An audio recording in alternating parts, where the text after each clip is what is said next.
Gilmore Girls gets therapized. How can you effectively deal with a bully? Mended Light.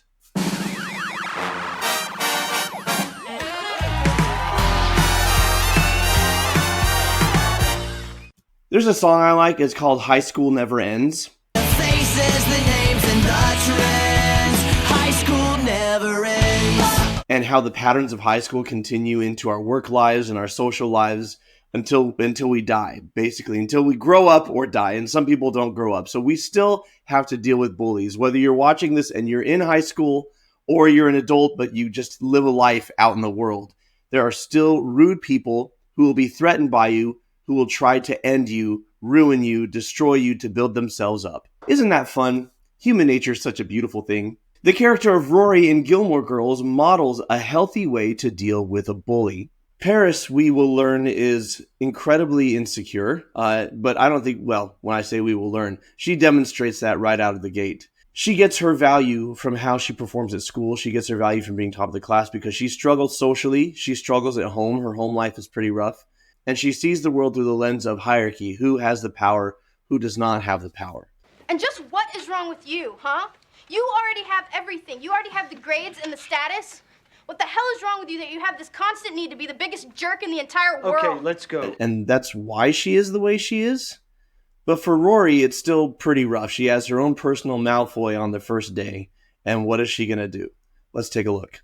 This test will be hard, and there will be no makeups. Refer to the study materials that I gave you at the beginning of the month, and those extensive notes I know you've been taking. Hard paper. Killer. How'd you do?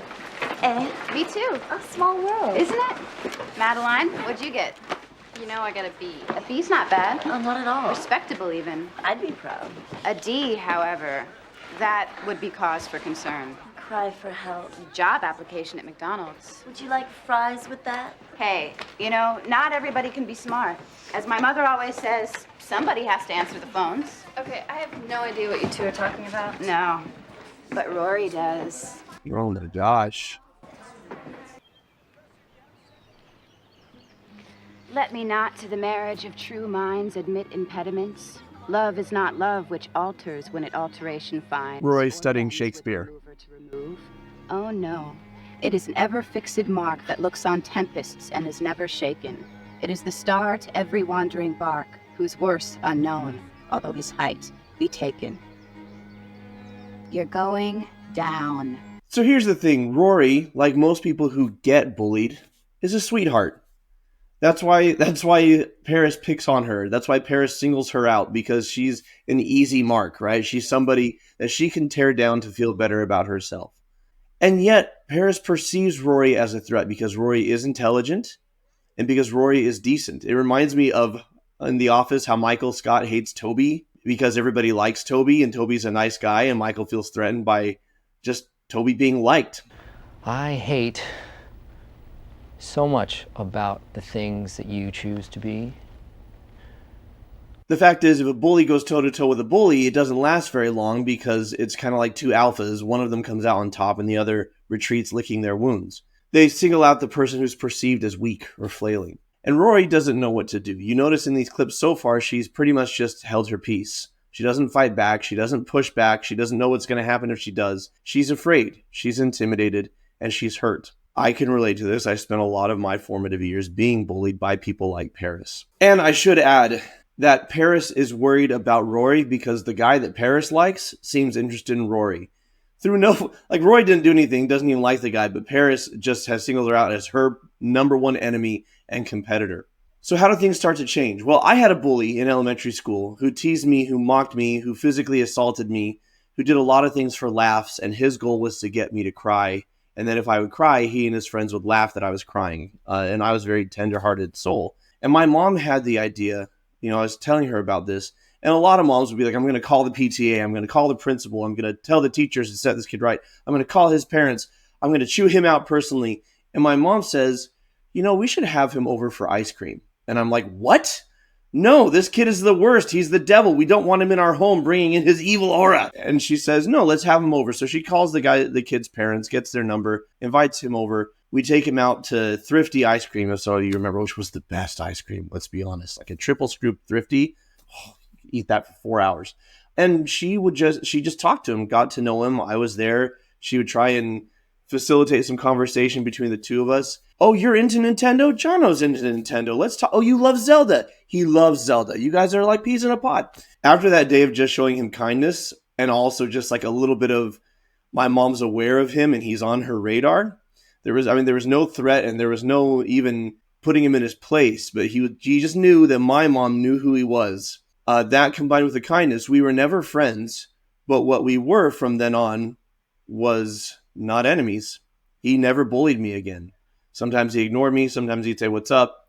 But it was a big difference. And in Rory's case, her grandma invites everyone over for Rory's birthday. All of her Chilton friends, calls all the parents and says, "Come on over." But Rory doesn't have any friends yet. I have to go to the bathroom. Just say hello first. Go on, I'll hold those for you. Who's that?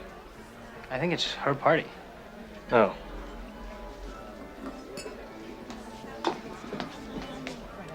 Paris? My parents made me come. Oh, God. Otherwise, I wouldn't be here. You believe me, don't you? He likes me. He's drunk. Come on, let's take a walk. This is stupid. You don't even like me. You just have this weird need to prove that I'll go out with you. That's not liking someone. Why are you fighting this? You're gonna give it eventually. I'm gonna go find my mother.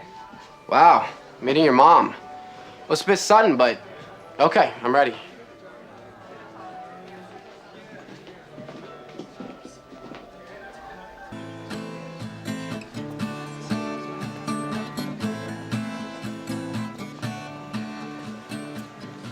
New brochure? Yes.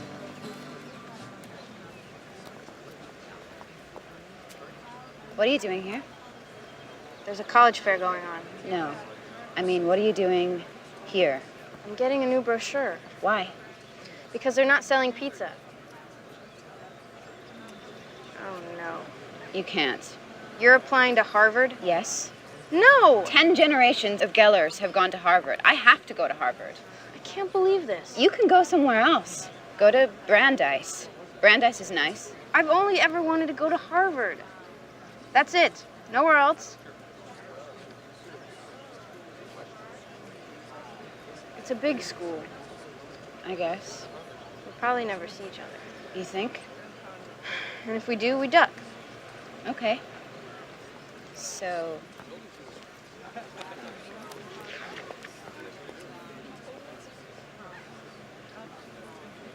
Hey. Are you dating Tristan? What? No. No way. Do you like him? Not even a little. Really? Really. Okay.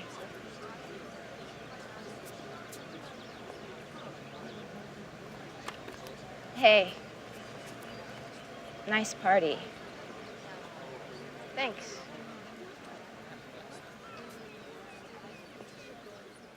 So that's about the level my bully and I achieved after my mom invited him out for ice cream. We never talked about Harvard. It was elementary school. But it was just kind of like, okay, you know, the war is over. This person's okay. He didn't... I look back now and I wonder if he saw me as a threat. I don't think so, but maybe.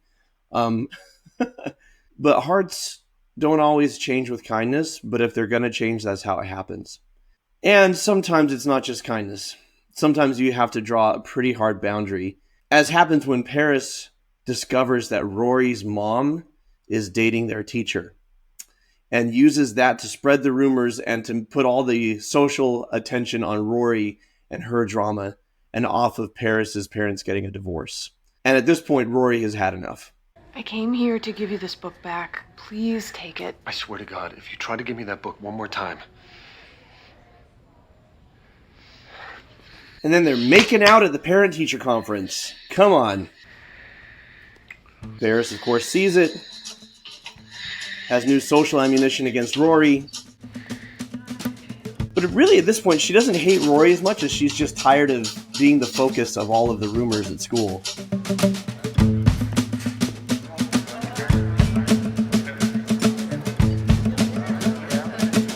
But because she's dog-eat-dog, and will throw other people under the bus for her own survival.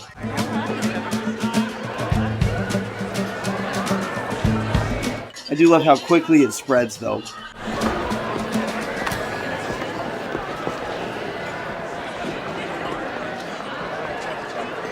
What's going on? Oh, everyone's just talking about the mom that Mr. Medina was seen kissing just now. What? And the weird thing is, she looks a lot like your mom. What are you talking about? Your mom, Mr. Medina, mouths open. I saw them. How's the coleslaw? Good? Oh, man. Did you save me some Jell-O? What? Rory? But here's where Rory gets a backbone with Paris. See, I told you he wouldn't date a teacher. I wish my mom would sleep with my teacher. It would make midterms a lot easier. Madeline, Louise, would you excuse us for a minute? Ooh, cat fight. Go. You're not going to kiss me, are you? What is wrong with you? Nothing. I'm great. You've just spent the past 2 weeks with all of your family's private problems printed in the newspaper for everyone to read and talk about. I saw how you walked around here. I saw how much you hated it, and then you turn around and pull something like this? Doesn't that seem crazy to you? Do you have any idea how many people you've hurt? Forget me and my mom. What about Mr. Medina? He likes you, he encourages you, he holds up your papers and tells the class how great you are. And then you turn around and spread stories about him. Whatever. Forget it. You have no idea what I'm talking about. I do like Mr. Medina. Well, I'd take some dance classes because the way you express yourself needs a little work. I probably shouldn't have told people what I saw. No, you shouldn't have. I'm sorry.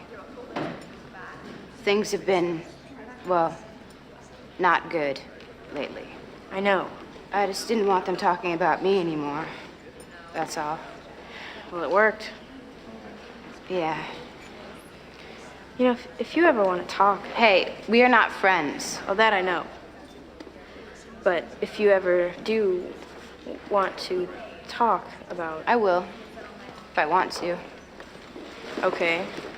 But I probably won't. That's fine. But if I do... I'm around. Okay. I'm going now. Bye. Bye.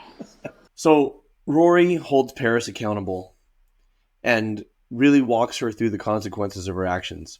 This doesn't always work. Some people are too proud. Some people have to put the walls up. Some people just want to fight. It works here because Paris has some decency and humanity and humility in her, deep down in there. But whatever Paris says or does, it's still good that Rory said what she said. In fact, up to the point where Rory says, whatever, you don't even know what I'm talking about, and is going to leave. Even if Paris had never apologized, even if they hadn't had their little moment of connection, if you ever want to talk, or I'm sorry for what you're going through, even if that had never happened, Rory's not being bullied anymore. Because bullies thrive on people who are too scared to push back, who roll over and die. And Rory's not doing that anymore. And that's the thing you can control. Now, there are some people who are actually dangerous, not just socially dangerous, but physically dangerous. And standing up to them needs to be strategic. And is this the right play? Or what do I need to do to keep myself safe? So I'm not saying always stand up to a bully, because there are some bullies who are literally dangerous people. But in cases where someone's just mean, pushing back, standing up for yourself, and drawing a hard boundary combined with kindness is what's going to change their hearts, if their hearts are going to change. Those are my 2 cents. What are yours? How have you dealt with bullies in the past? What's worked for you? What hasn't? What Gilmore Girls moments would you like me to therapize? Also let me know, because I'm going to be working my way through the whole show. Until next time, folks, keep shining, because we need your light.